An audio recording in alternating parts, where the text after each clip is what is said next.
So how can I create a lease that'll allow me to have flexible growth? And so don't never be bashful in a negotiation. Small business owners typically are the opposite. They're very aggressive negotiators. But when it comes to real estate, don't be intimidated by the process.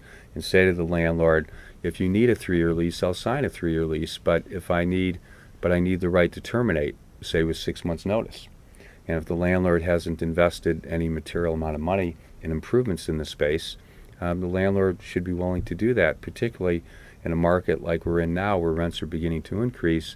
Make the case to the landlord that you might be happy if I terminate my lease because you can turn around and lease it to another tenant at a higher rent.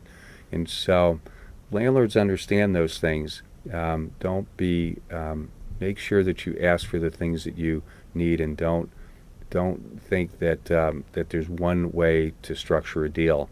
Landlords are very sophisticated real estate people, and they will respond to the most creative needs that you articulate to them. Well, I think the other thing is share with your landlord your business plan and your business vision, because if your landlord feels like you are going to be successful, they would love to be able to have you expand in the space that you're in.